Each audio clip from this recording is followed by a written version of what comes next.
Assalamualaikum warahmatullahi taala wabarakatuh. Bila kita bercakap politik Islam, artinya politik berpandukan syarak.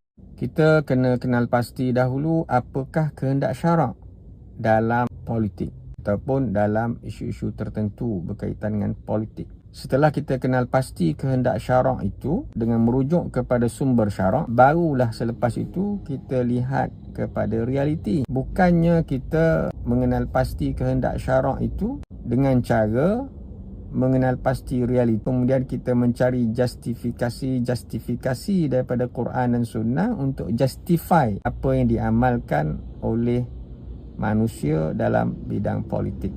Itu tak betul, terbalik.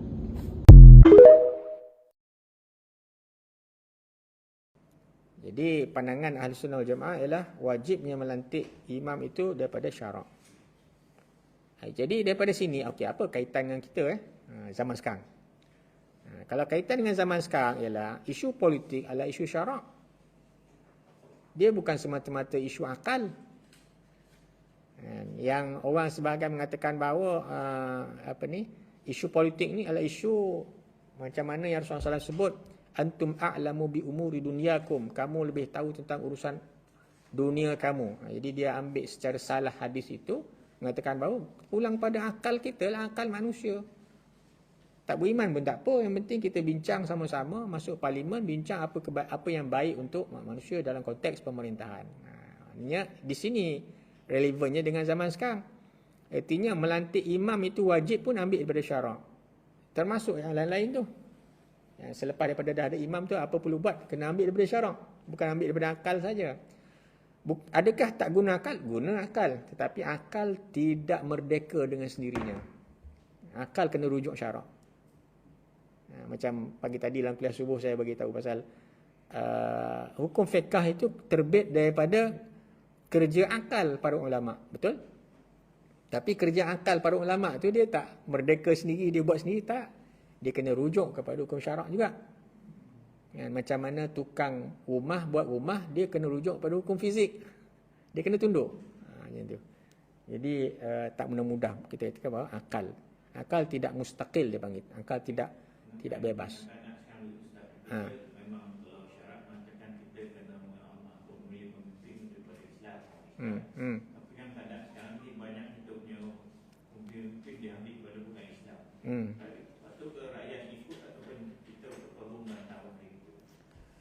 Asal-asalnya memang haram memilih pemimpin orang bukan Islam. Asal. Dalil terlalu banyak, bahkan ijma' ulama. Dinukilkan antaranya adalah Ibn Munzir, dinukilkan antaranya adalah daripada Fudail bin Iyad antaranya. Imam Nawawi pun pernah menukilkan dalam syarah hadis Muslim, syarah Sahih Muslim. Imam Nawawi mengatakan bahawa ijma' tidak boleh melantik pemimpin orang kafir. Okey, apa yang berlaku sekarang ni ialah isu kuasa. Bila dalam konteks Malaysia ni, kuasa dikongsikan kepada semua rakyat tanpa mengira agama. Itu adalah sistem demokrasi yang diguna pakai sekarang. Jadi macam mana syarak berinteraksi? Kita dari sisi syarak kita nak interaksi benda ni macam mana? Jadi kita berinteraksi kembali balik kepada iman orang beriman lah. Jadi artinya orang Islam ni sendiri dia nak komit ke tidak dengan Islam. Kalau dia komit dengan Islam, maka dia kena guna komitmen dia dengan Islam itu untuk memastikan bahawa orang kafir ni tidak memimpin dia. Itu je. Kalau segi undang tak ada. Boleh pilih. Jadi pulang pada iman balik. Itu sebabnya ulama telah conclusion dia, kesimpulan dia, manusia ni dia tercegah daripada melakukan maksiat daripada 3 faktor kan. Saya selalu ulang benda ni. Ibn Ashur antaranya sebut benda jelas. Pertama faktor iman.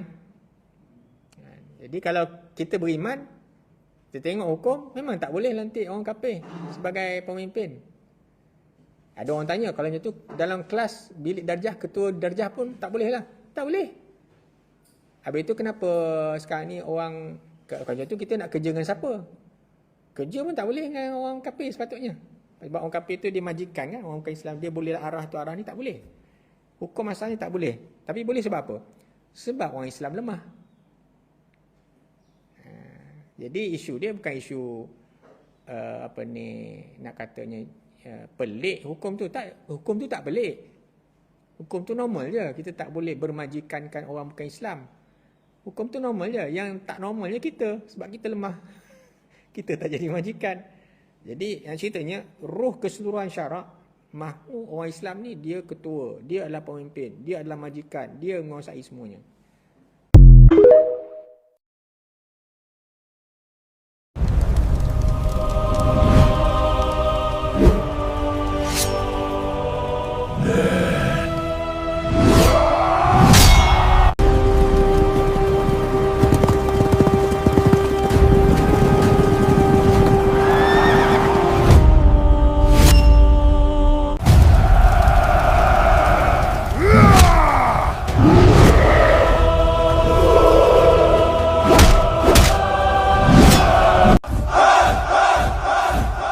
وجوههم في النار يقولون يا ليتنا أطعنا